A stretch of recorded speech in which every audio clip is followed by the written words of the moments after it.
Hello and welcome to Bend the Knee, a Song of Ice and Fire podcast. I am Sir Matt, the Bud Knight. And I am Sir Ezra, the Watchful. Welcome to our Song of Ice and Fire book club, and welcome to Follow Up Friday. This is the episode where we go over questions from last week's episode, just different tidbits, people that they shared about the chapter, or questions, theories, what have you. It's Follow Up Friday.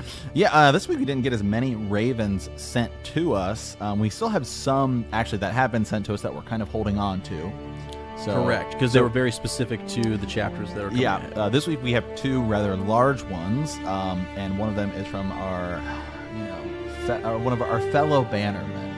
Absolutely. Lord Adam Parker, and a new person. I'm just going to call him Michael B. I don't want to say his last name, but he just hit me up today. So really appreciate that. And again, it's kind of a history part connection. We talked last week in our follow-up Friday about the War of the Roses and the historical connection. Right. And he is talking about, I believe it was Hadrian's Wall. It was a wall that the Romans built during the Roman Empire that kind of separated England. Parts of it are still there today. But so we have that to get to. But first we're going to get to Lord Adam Parker, who was also the trivia winner this week. The question was, nice. Who has a horse named Glory? And the answer is Jamie Lannister. That's awesome. So, real quick before we get going, as any show news we want, Sir Ezra, any show news, any royal decrees we want to issue? Whoa. Let me think real quick. What are some things that are going on? We've got, oh my gosh, a lot of Patreon stuff coming out. Yeah, a lot of Patreon stuff coming out, and actually that is getting edited right after this episode today. So this will air on Friday. So probably this weekend they'll see all of that. Yeah, new episodes for May. Yeah, we have our first meat and cheese. Well, it's our second meat and cheese, but it's our first one from the A Feast of Ice and Fire book. We have coming soon, probably next week, we'll be doing our first show to book comparison episode. That is also a Patreon thing, and we also are just our Patreon update too, which we it's called the Bannerman. I might post that tonight, actually. Call the Banners. That is kind of we refer to as it's a council with our patrons. Our business partners, as I like to absolutely refer to them. So that's kind of what that is, and then we also have some things coming this month. We may have launch one of our first Black Council, one of our first very large theory videos, and we're also working on some smaller, 10-minute kind of YouTube, like more standard YouTube videos. People have been requesting that we kind of do these kind of shorter ones. Right, yep. So appreciate that. And I think, the thing that is really coming that's exciting, that I'm super excited for, is the theory that you and I are working on. And I haven't seen anybody make this connection. I haven't even. We may be way off on it, and it's okay. But I think it's just something. There's a question that needs asked, and we are going to ask that question. And we might be way off the mark. Maybe somebody else has done it. It is what it is. But I think it's just the fun that you have getting into. You dig into the dates and you look at the timeline, and there's some vague at the end of Robert's Rebellion. In the beginning, some of those dates and times and when they were born, where were people, etc.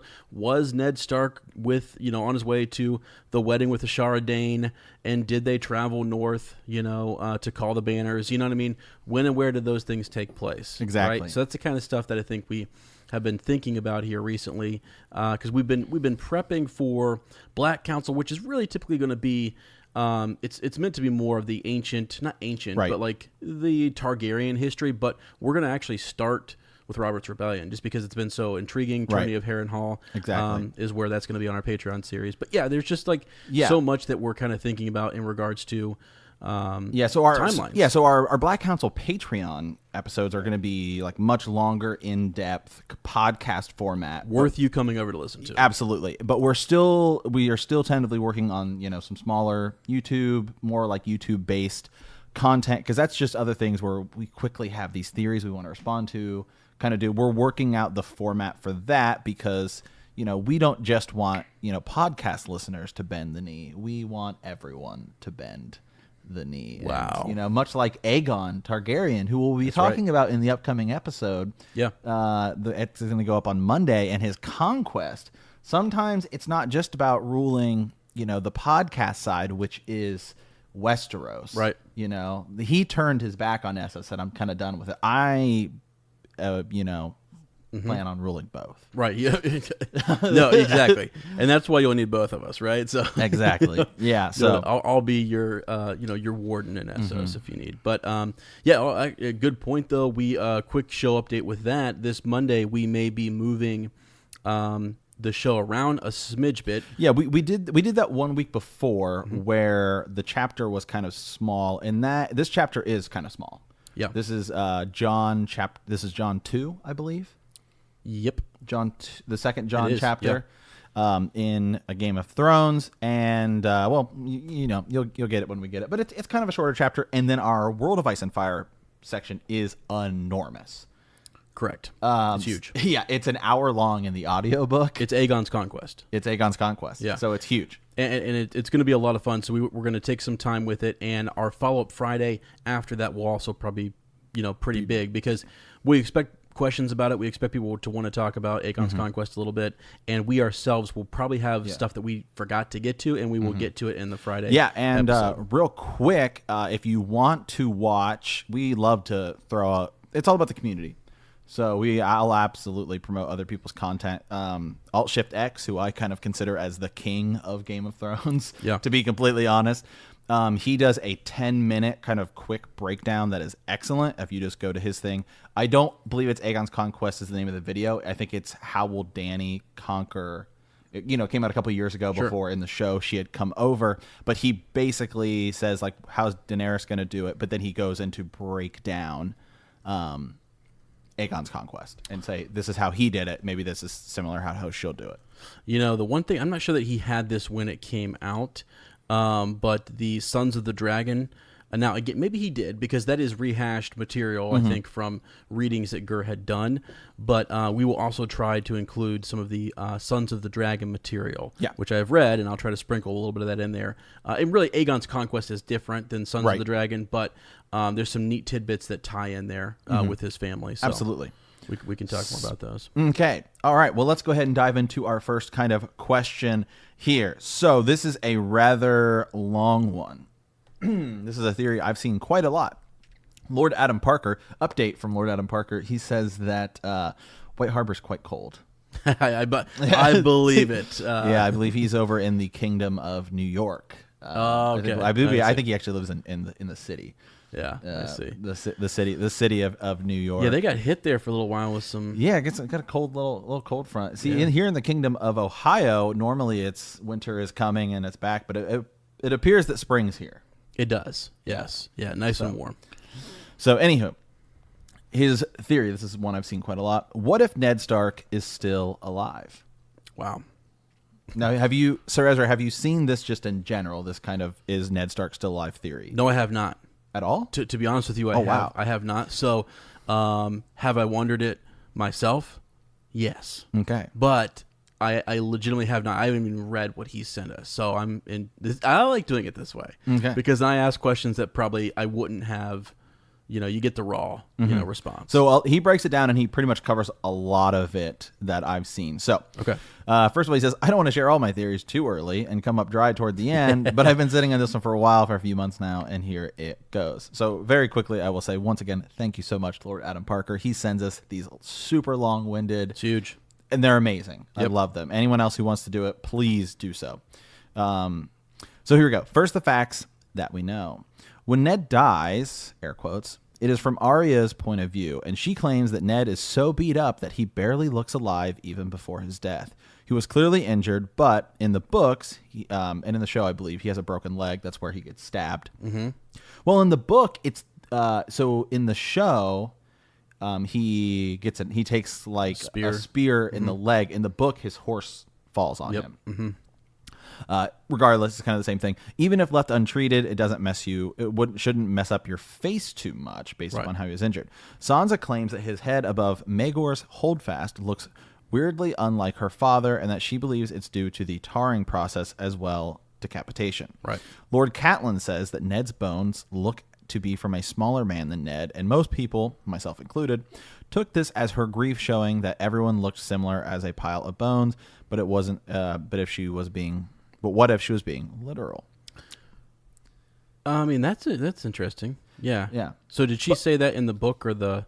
She probably said that in the book. In the book. She? In the show, she just opens the thing and kind of gasps. Sure. Yeah. But a real quick thing I will add is that in the chapter we already read, the Catelyn chapter, when she talks about Ned standing in front of the windowsill, he seems slimmer because he's standing there naked, so he doesn't have all of his armor and stuff like that on. Right. So maybe that's another thing, and maybe it's also just because he seems smaller because like it's almost like it's like he's weakened, he's defeated, he's dead. I mean, sure, so yeah, sure. Mm-hmm. Anywho, how could Ned have escaped? So we know later, based upon books. Later, that during the events of Game of Thrones, Jaqen H'ghar got captured and was put into the same black cells that Ned was in. Mm-hmm.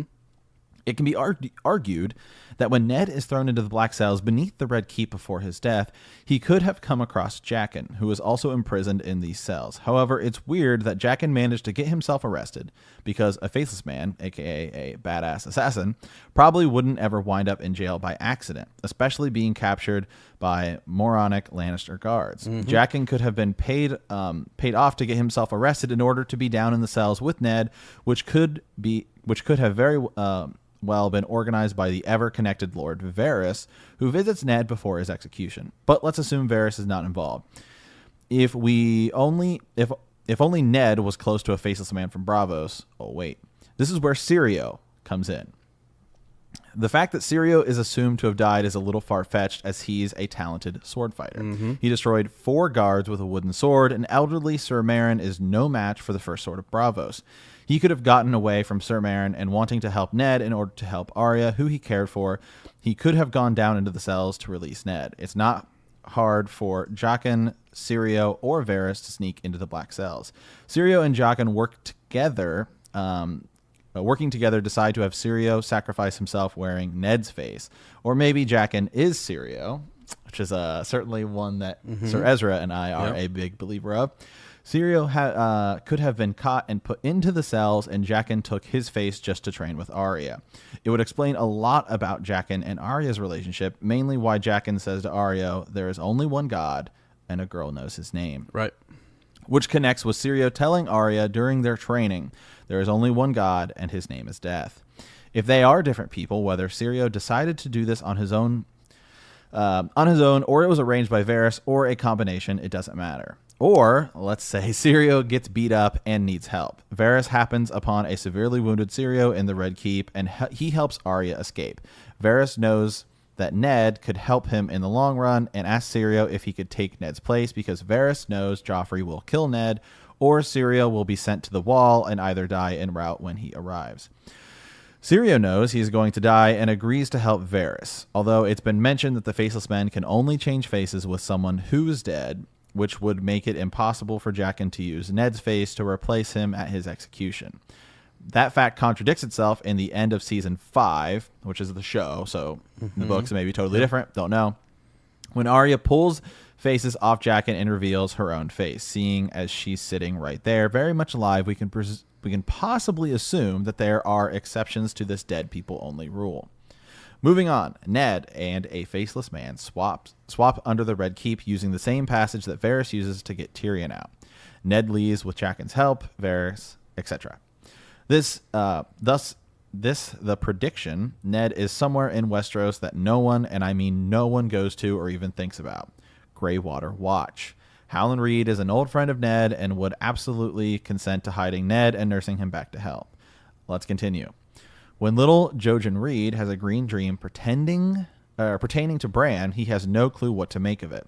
But when he describes Winterfell, a place he has probably never seen before, and Bran, someone he will never meet, Howland takes him to Ned, and Ned tells him everything he must do. Take Bran to the Wall, where he will meet Benjen. And he even tells him how to get to Winterfell, how to stay in Winterfell, how to get Bran to trust him, and where to take Bran in case of emergency and anything else he might need to know. All of this, and I mean all of it, also explains where Asha and Rickon are. I believe they're at Greywater Watch. I believe that Varys somehow got a message to them as they made their way to White Harbor, telling them it was unsafe and they should make their way to Greywater Watch, maybe even sending someone from the Neck to guide them there. So they did not pass through Moat Cailin and the Ironborn holding it, so Davos is on his way to Greywater Watch. We'll find Asha and Rickon, maybe, and possibly Ned Stark hiding out this whole time. Or maybe the reason we have never seen Howland Reed is because he did a switch off with Ned, and Ned is Howland Reed. Wow. Pause real quick before we get to this. Is a deep rabbit hole. Yes. But let's continue on here. I can see Howland giving up his life for Ned, maybe just because Ned was the one who sent Jojen and Mira, and Howland Reed is dead. I can see them killing a person we never saw to have a big reveal at the end. I'm just going to pause here because think about Rhaegar, character referenced a lot. Right. Never met him. Jon Arryn, character referenced a lot. Right. Never met him. So now is he saying that about Howland Reed? Yes. Okay. I can see them. It may seem cruel for Ned to let those in his family suffer, but also I think his word to Lyanna was bigger than himself, maybe. Ned is the only one who can legitimize Jon Snow's birth, uniting the North and the Seven Kingdoms by putting a Stark/Targaryen on the Iron Throne. Either that or Ned Stark is actually dead. There's a lot to break down here, but Sir Ezra, what are your initial thoughts? Well, first of all, the one thing that I think is extremely cool and intriguing about this is that you could have the like one of our favorite characters. It's very clear the way that that Gur wrote, Eddard Stark, right, is just to be this epic badass. Yes, and we are so disappointed and devastated in book one when he's killed. To have him return in the last book, right, would bring tears to people's eyes. Now, I mean, that would be spoiler warning here from a book series that I have read. I mean, just like a little bit of I read most of the first book, but another huge epic fantasy is The Wheel of Time.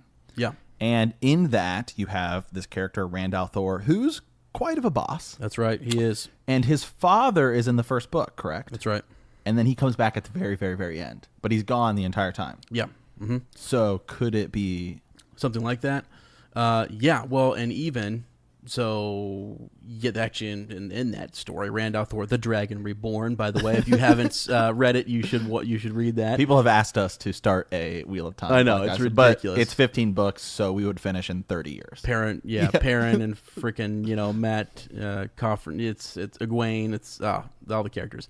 But no, at the end of that, there is a body/face swap situation. His father does come back at the end of that. It is pretty epic and it's emotional. Mm-hmm. So that's my whole, I guess my point is that if you were to bring a character like that back, even like you were saying, the idea that we've heard a lot about Rhaegar, we've heard a lot about Howland Reed, we've heard a lot about right. Jon Arryn, to have one of them step back into this world would be insane. Well, it would be awesome. It would be an epic. And think about this is that. Would it make more sense for this character we've heard a lot about but never really had any impact on the story to come back or to come out of the shadows and reveal something? Or does it make more sense to have a character come back, somebody like Lord Stark? Mm-hmm. I feel like somebody coming back is much bigger than somebody who you just heard a lot about, and then they kind of show up and they do this one thing, but what were they doing the entire time? What is it really, Yeah, I mean, it's a bigger plot device to have Eddard Stark come back than it is to have Alan Reed just come out of the shadows. Well, now hold on. I think now, okay. So if Rhaegar, who we believe to be dead, were to come back in this whole piece, there's a crap ton of theories. That's kind of cool. Now the idea too that Howland Reed, we haven't seen him yet. We've heard a lot about him. That is someone we're expecting to actually run into Howland Reed. If we don't, I think readers are going to be kind of like, okay, who is Howland? We've never ran into him, and I think he holds a lot of secrets, and he is going to be something that he will step out. But hear me out here for a second. The only thing that because I want to get into this piece by piece, but like if I don't know, man, it's like Ned would have had to have known something that would have stopped him from sending his reaching out to his family and reaching out to his son who's going south to war because his head has been taken. Right. That was the only thing when you read this, I was thinking, wow, well, I mean, why wouldn't he reach out to his family then or something? But there's a lot of reasons. There's a lot of reasons why maybe he wouldn't have done that. But anyways, back to the beginning of this, because the idea is that he's right about Jaqen. Right. Okay. But you believe Jaqen is Syrio Forel. Well, I can totally see that. Or you just want to go on the Jaqen plays a part? Jaqen's in the black cells, right? Down. I mean, Varys is a part of that. How is it that he's caught there, and then later on he's tied up again with Arya? He seems to be pretty close to these Starks, the Stark family, and this main story, right? I mean, we see him again later on in Old Town, right? Pretending to be. So Pate, I think. I'm. There's a lot of theories about Jaqen Jahar. I'm kind of curious. This is my own kind of a theory. Okay. That I've been working on a little bit here. So I'll just tease this out so somebody can steal it and make a 100,000 video YouTube. So in the Game of Thrones, the first book, they talk about one of the reasons that they don't when it comes to Robert wanting to kill Daenerys, and they want to do it with like poison, like they want to like pay someone to do it with poison, and they mention, they say, why don't they just use the House of the Undying? Why don't they pay the faceless men? Well, part of it is that the crown is in debt, right? But to use the House of the Undying is very expensive. And then like the price goes up depending on who it is. So it seems as if the House of the Undying, they're very expensive. So who is someone that could have afforded to pay possibly Jaqen Jahar to say like, hey, there's going to be this person that's going to be perfect for you. Okay, so hear me out. This is a real deep rabbit hole. I'm fine with it. Okay, so we know that Rhaegar Targaryen has like dreams and stuff like that, right? What's to say that the 3 heads of the dragon are actually 3? Does it have to be the dragon, or does it simply have to be 3 heads? So, okay. Hear me out. I'm hearing you out. I think I know where you're going. Think about the 3 characters that think about these three characters that all have very different kind of roles, right? So you have Arya, Bran, and Jon. Okay. It's okay. Just hear me out. I got you. So what if Rhaegar was like, knows that like, okay, Bran is going to become, because he knows Bloodraven, and Bloodraven can see into the future and see into the past and all this stuff. So you have say Rhaegar knows that like Bran has to become Three-Eyed Raven. Arya is going to have to become a faceless man, and Jon Snow has to become whatever. Is there a reason that is it just he thinks? Why does he choose Lyanna Stark? Is it that he knows it has to be ice and fire? Is it that he knows it should be someone with the blood of the first man? Or is it that he needs to specifically be tied to that family? Wow. Because, Jon has similar blood with Arya and Bran. Yep. So, like, what's that? What's that connection to? Right, exactly, because that. I guess what I'm saying let's stay on that rabbit hole. I'm saying, is it possible that Rhaegar Targaryen paid? I feel like I'm asking one of those ancient alien questions. Is it possible? Right, yeah. So is it possible that Rhaegar Targaryen paid the House of the Undying to, like, he knew that all of like these events could happen, so he basically pays them, Jaqen Jahar to like specifically go seek Arya. Yeah. Because Jack and Jar, these people know. I mean, that guy has a lot of power. The House of the Undying has a lot of power. I don't think he just like people just show up. Right. I think he specifically has like this person has the talent. Right. This person has the talent. And so it's odd. It's odd that like why does he go? Like why is he in those cells? I think it's probably because he was seeking Ned Stark. Maybe it's so that he can learn information about Arya. Dude, you are on a great path here because let me tell you something. Like the idea, look at what Arya has to do to sell the idea that she's just selling, you know, what are all the things you say, you know, cockerels, freaking, you know, fish and whatever, you know, clams and oysters, all that kind of stuff, right? Right. And she has to literally, people have to believe that that's what she, who she is, so she can get close and so she can do some investigation and stuff. That's what these people do. So when he's caught, he's not caught. He has let himself be caught for some reason, for some purpose. They're too good for that. So he's in the cells because he wants to be. Right. He's on his way to the north because he wants to be on his way to the north. Yeah. I mean, so and if you bring in Syrio Forel as Lord Adam Parker did and as we have in the past, then I like what he said earlier about is it that Syrio for Sword of Bravos had died or been beaten up and then he took his face? Yeah. That is interesting. That could be, but I don't really like that because I do like the idea that Syrio Forel is his own guy. Yeah, and that he's his own. That maybe he himself is Jaqen. The one of that was who he used to be first, and then he's given over to become a faceless man. Right. So I like that his backstory. Here's the last part of my question here is because I think it all of this could tie into Ned Stark still alive. Okay. So, you know, like the whole three heads of the dragon business. Yeah.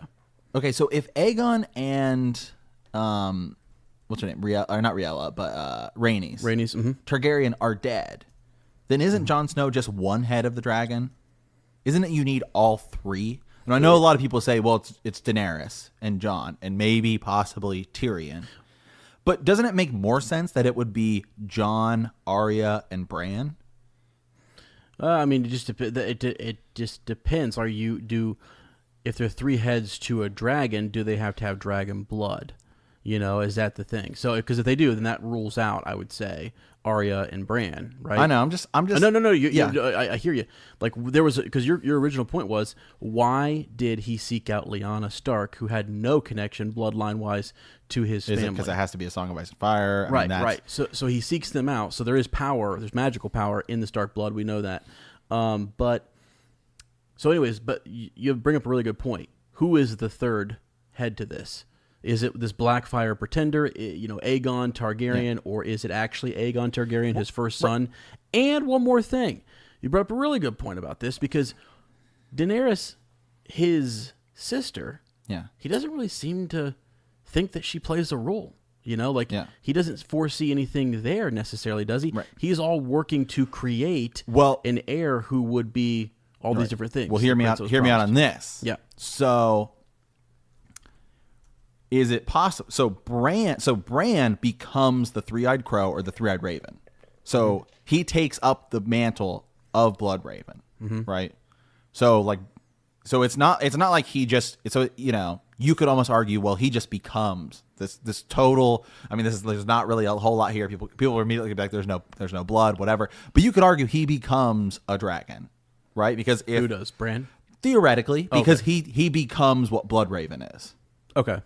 You know, like the whole the King's blood thing. So you could argue it's always because of the Targaryens, whatever. Yeah. But then like Melisandre goes after Gendry because he has King's blood. Well, technically he does have Targaryen blood because of the Baratheon line. Yes. But is it that he has King's blood because the Baratheons became kings, or is it because of the Targaryen line? That's kind of the same question with the whole Mance Rayder thing. Mance Rayder has blood, King's blood. Is it because he's a king beyond the wall? Like, does Robb Stark have King's blood the second he's declared king in the North? Does Balon Greyjoy have King's blood? Right, and we never got that far, and so that's where I think, you know, when she sees King's blood, she sees it, I believe, in their heritage, and I think so. Go back to Mance Rayder, the idea that he is Sir Arthur Dayne, and the Danes are completely, you know, related to and have ties with the Targaryens.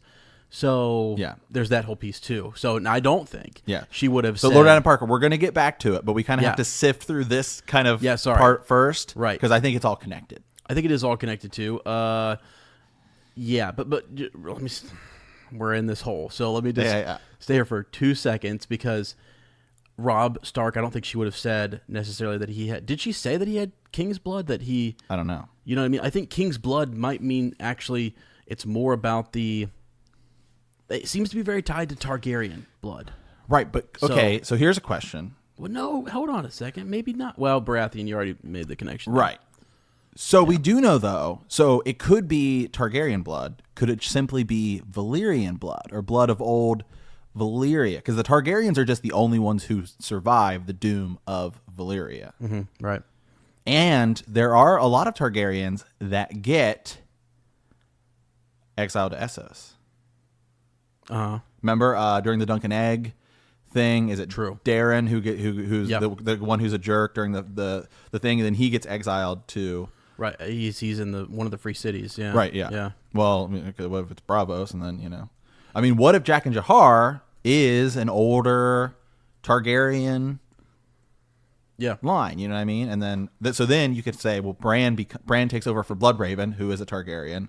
You never know. I don't know. There's all sorts of weird fucking magic going on. Yeah, that's for sure. That's for sure. Okay, two things that I want to get in here since we brought them up. I love how this is like an impromptu theory speculation show. Couldn't do this without Lord Adam Parker. Absolutely. That's for sure. So I want to get back to I want to get back to what he said, but I want to make a quick comment about the three-eyed who it was the three-eyed I'm sorry. Was Crow or Raven? Well, what was in the show? It's the three-eyed Raven. In the book, it's the Red Crow. No. Back in A World of Ice and Fire, he's Brendan Rivers. Yeah. Blood Raven. Blood Raven. Okay, so there we go. He's Blood Raven. When he goes beyond the wall, the show refers to him as the three-eyed Raven. The three-eyed Raven. In the book, he's the three-eyed Crow. Now here's the thing. I've seen a lot of different. I think that at one point they say like I was listening to one of the Jeor Mormont chapter. Well, it's a John chapter, but Jeor Mormont's talking about the difference between a raven and a crow, and he's like basically the same thing.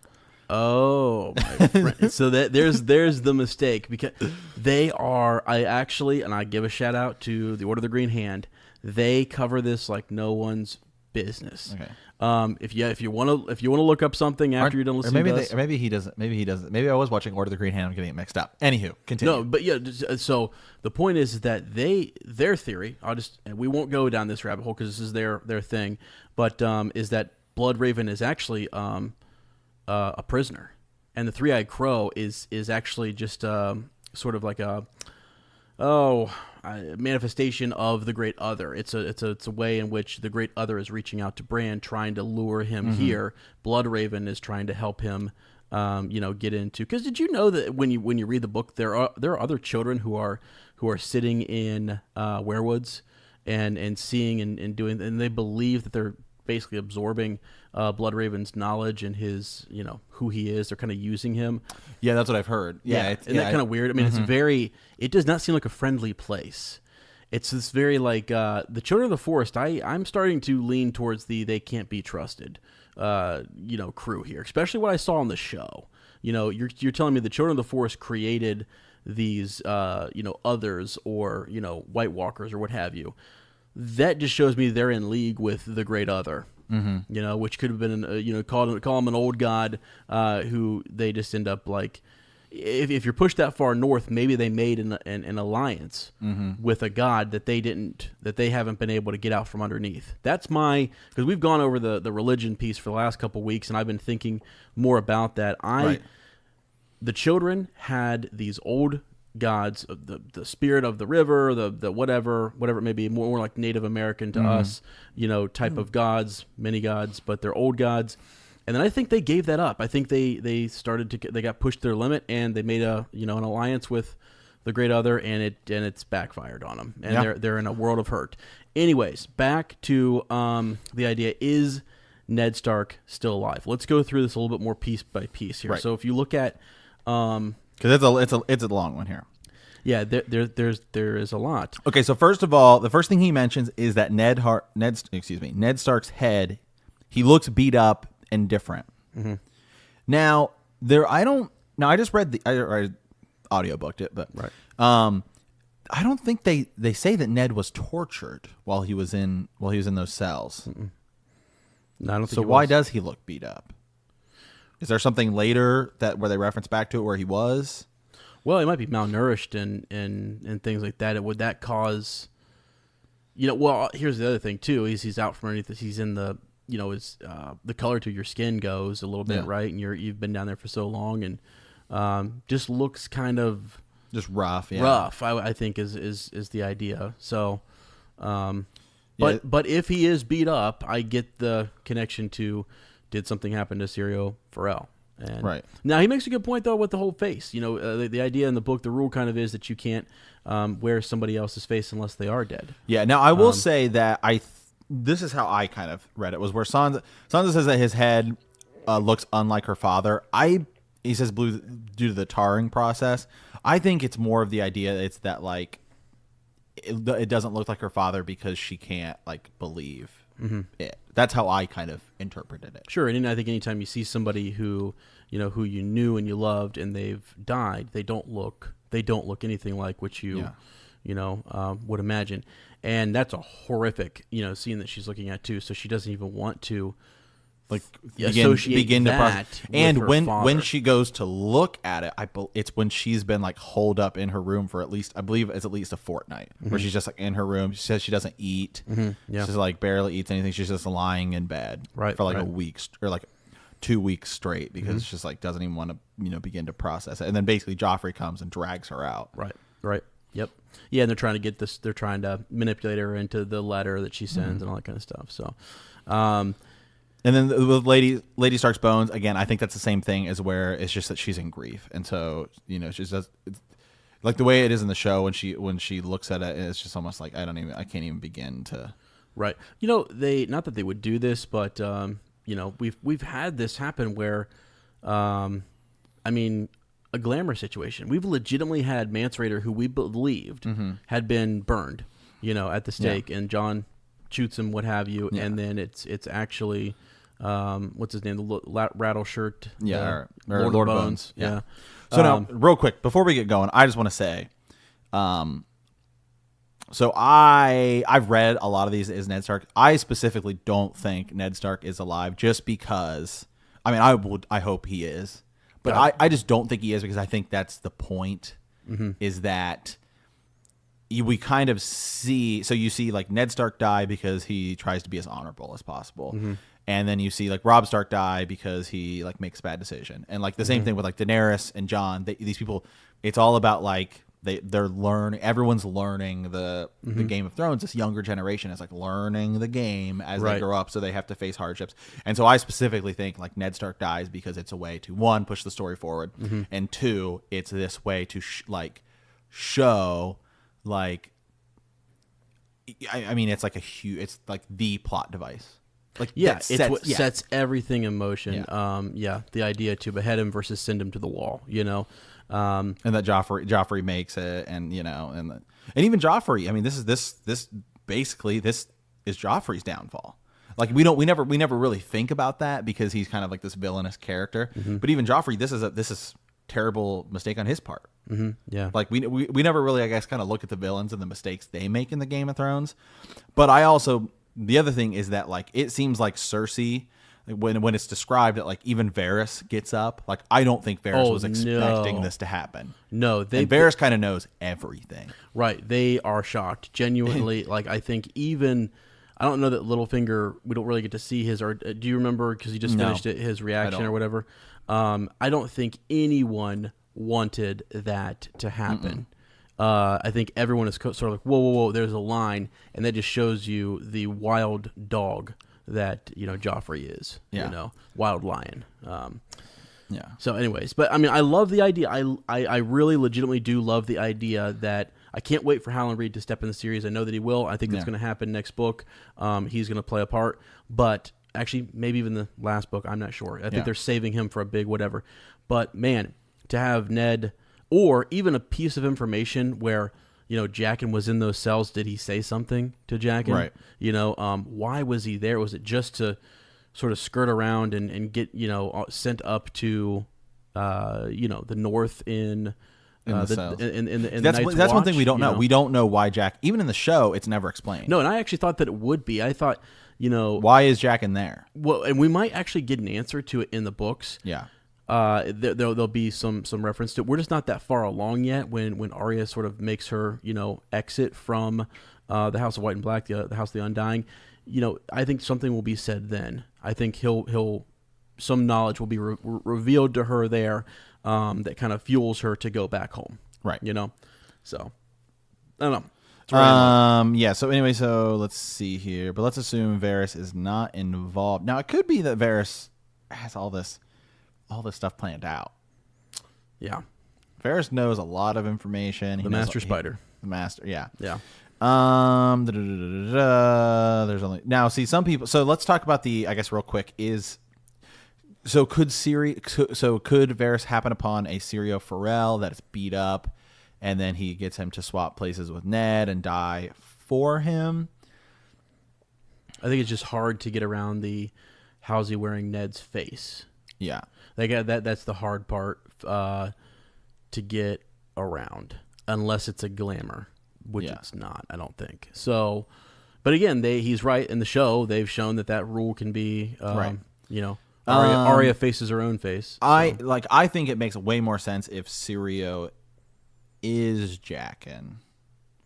I think that. So I think you could still have that aspect, and then have the Jaqen Ned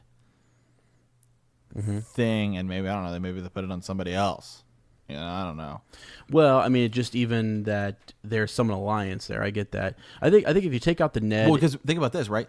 Doesn't somebody die in the House of Undying when he's showing Arya how it works? Yeah. So the god of death can pay for, you can pay for whatever, and then that means you have you can really do kind of whatever the god of death can kind of do whatever he wants. Yeah. So you could have essentially staged a show, because Jaqen does that, doesn't he? Doesn't he kind of stages a show, right, with it? What do you mean with that guy who dies? He drinks the water and dies. Or... Well, I think he was paying for something in return, though. Oh, okay. I think I can't remember exactly, but I can't remember. Yeah, he drinks from the pool. Yeah, yeah. It's a whole. It's a bit of a ceremony, I think. Yeah. But I think he had already prearranged for this. Oh, gotcha. Yeah, I can't remember though. It's more detailed in the book. But no, if you take out this piece about Ned being alive and you just focus on which we've done before, Jaqen and Syrio, could they have some relationship? Is there some connection there? It could just be that they're both Braavosi and they're both from they speak this. They would use the same phrases and lingo and stuff like that, and that could be all that it is. Jaqen Jahar could also be, if he's not let's say he was Syrio Forel. The whole thing is that you become that person, right? So let's say that Syrio Forel was just a person who was also the best first sword of Braavos, and then Jaqen Jahar just becomes Syrio Forel. You know what I mean? So that way, that would explain why he's so good at fighting. Or Jaqen Jahar could also be hundreds of years old, and he could just also be that good of a fighter. Because that's one thing I've seen. People are like, well, how would he be that good of a swordsman? Well, I mean, you mean to fill Syrio Forel, yeah.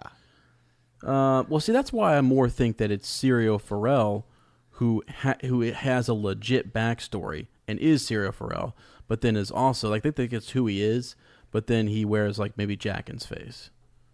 Oh, I gotcha. Or something. You know what I mean? Syrio himself is, now that he's not in service or whatever Arya, anymore. Arya knows how to fight, and she also has the power of the faceless men now. Right, and I think they are kind of assassins, and that's the thing, they are trained in that regard. So, but I don't know that they really get into sword play. Because even the waif is actually pretty good at fighting. Yeah. Yeah, so. And they might get more into that in the book. I mean, they showed us some of that in the show, but it might go into more detail in the book for sure. Yeah. So here we go. Ned and a faceless man swap faces under the Red Keep using the same passage. Now, now that part I could see, that Ned escapes through the help of something, and gets out. Yeah. No, I mean, you still have to at least stage that is so. In the event that it did go down that way, like that's how he gets out, because Ned would have to then be somewhere if he's alive. Right. There's the possibility too that I don't know if they could do this or not, but that you get a face that is similar to his or a relative of his, to kind of pull off that whole charade. Because you have to sell it. You have to have a body and you have to have bones, and you've got to have, his face attached there. So, I mean, that's the hard part. So, yeah. Anyways, I like it. I like thinking about it, and I like the possibility that it could be legit. So, okay. Yeah. Let's move on to the next one. Michael B. from England. Nice. Or the United Kingdom. I don't know what part of it he's from. So, all right. May not be from England. That's right. From Scotland. So he's the UK. I am very much enjoying the podcast, and also the discussion on Gur's inspirations. Aside from the Tudor/War of the Roses, I would also suggest that the idea of the wall may have come from Hadrian's Wall. I believe that's how you pronounce it. I can't remember my old Roman history. A wall built by the Romans that stretched from the east coast to the west coast along what was then the border between England and Scotland to defend against raids from Scottish tribes. It also gave the name to my home city, Newcastle, which was a fort along the wall. It was manned by Roman legions made up of conscripts from other countries within the empire. Also along the wall were a number of garrison towns. You can still visit the remains of the wall today. He then provides a link to us. Sir Ezra, if you want, you can take a look at that map. Yep. The other thing I am intrigued by is the destruction of the land bridge. And I think Gur may have drawn on that from the fact that the British Isles were once attached to the mainland Europe by a land bridge which we now know as the Doggerland. It was destroyed by a tsunami around 10,000 years ago, but was a populated territory as well as a conduit to ancient Britain. Wow. And then one last thought is that I actually was going to say this last week, but I kind of forgot. One last thought was that the Doom of Valyria could be inspired by Pompeii. Yeah, I actually thought you were going to say that last week. Yeah. I remember you said, yeah. So, yeah, whether this is, I don't know how to say it either, Hadrian or Hadrian's Wall, yeah. That's neat. I've seen this in a lot of different movies and things, and I'm not a history expert, guru, or guy, but I like this because I remember that being, you told me, this is like the border of that Roman Empire. It was so the Roman Empire had stretched out so big that it, moved into England, and this was kind of where they were like, okay, Emperor Hadrian, I believe. Yeah. This is like, boom, this is where it's at. Yeah. This is where it's ending. Yeah. I mean, because they were kind of like, at least in the movies that I've seen. What movie is that in? It's in a couple Roman. Where they've got the Centurion. Centurion. Yeah. Going there, and it's like they seem kind of wild. They're all painted, and they're all like super kind of like primitive, kind of like the wildlings, you know. So. I think it probably is actually. Probably is because Gur draws a lot of inspiration from that kind of a thing, and then again, it kind of goes back to, you think about the Roman Empire. So if Gur is drawing specifically from, say, like the 1500s, like the War of the Roses, the Roman Empire would have been long gone because Rome. Well, it depends. Are you a Byzantine Empire, being the Roman Empire, or are you a Roman person because Rome fell in like 420? Okay, and stuff like that. So it depends on how you kind of view it. Yeah. But, so if you think about, say, Valyria, or, you look at like the old kingdoms being like before Aegon's conquest kind of a thing, that being like its own thing, then the wall in the Game of Thrones was in like the Dawn Age. It was in a different age. Right. So the Roman Empire compared to even like the War of the Roses era, it would have been like the ancient civilization, and that's where the wall, like Bran the Builder built the wall, comes from. Yeah, for sure. Yeah, that's really neat. I mean, so did this wall stretch all the way across the? I believe so. Country for the most part. I'm just trying to find a map of it or whatever. I'm also looking at this map of the what is it called, the Doggerland, the Europe that was, where it was like all connected. And yeah, I love that our international, listeners though, like challenge our history. This is like it's in awesome. A good way. It is great because like I'm looking up things I would have never looked up, and so the inspirations behind Gur's work is it's fascinating. Actually, it's really cool. It kind of even helps you understand where things might go. I mean, I think if you understand the origins and why he set it up this way, it I don't know, can add some clarity to A Song of Ice and Yeah, Fire. so here we go. So Hadrian's Wall, just pulling up here on Wikipedia, also called the Roman Wall, began in AD 122, the reign of Emperor Hadrian. It ran from the banks of the River Tyne near the North Sea to the Solway Firth on the Irish Sea, and was the northern limit of the Roman Empire, immediately north of which were the lands of the northern ancient Britons, including the Picts. It was a stone base and a stone wall. There were milestones with turrets in between. There was a fort about every 5 Roman miles. I don't know what a Roman mile is, but from north to south, it comprised of a ditch. Anyway, huge wall stretches across, England there. Yeah, there's still pictures, sections of it remain today. Like, nice, yeah. It's crazy. That's one thing that Sir Ezra and I look up a lot. It's a question we commonly ask is, Right. How'd those pyramids get there? How did they get there? You tell me that, my friends. And while we're on that rabbit hole, let me say one thing. Let me just throw something out to people who are listening. Think about this for a second. Look at, at least the history that we teach here in our country, the Industrial Revolution. Mm-hmm. All this stuff happened in about 100, 150 years, 200 years. Mm-hmm. And you're telling me those pyramids were over 10,000 years ago and they didn't have some sophisticated technology like we have now? Bullcrap. I don't know, though.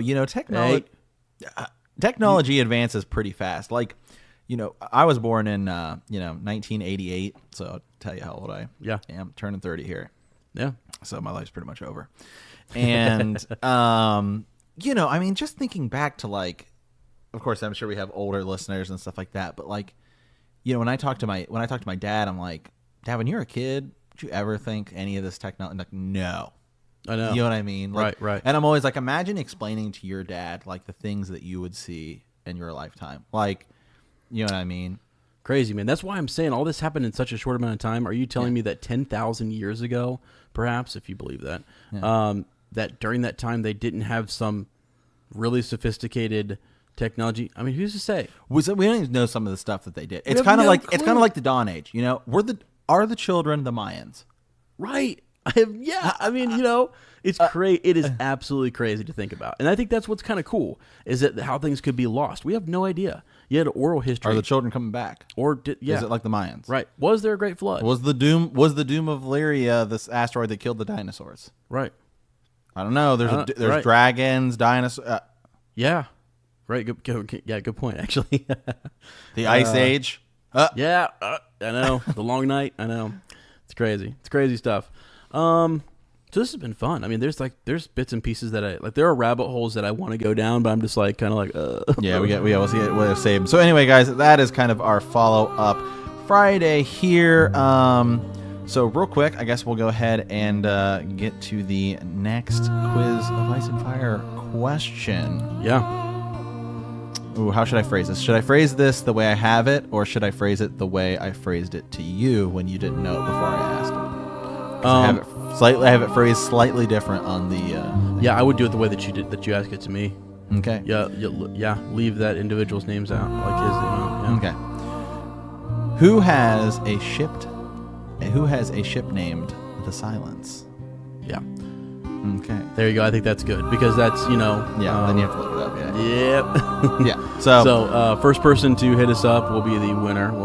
Special shout out. Give you a shout out. So, all right, guys, stay tuned, and we have more coming. Do you have something? We just real quick. I wanted to for Follow Up Friday. If you guys have questions or thoughts, or whatever you want to give us a call at 614-547-2350 at 614-547-2350. Give us a call. Leave us a voicemail. We'll play it on the show, and you'll only have 3 minutes on that. So if you have a real long theory, obviously send us a raven, and those will be what we or a crow. Wow. I'm getting out on the crows. So, but yeah. Okay. All right. Well, all right, guys. Thanks for listening. And in the words of House Hightower, we light the way.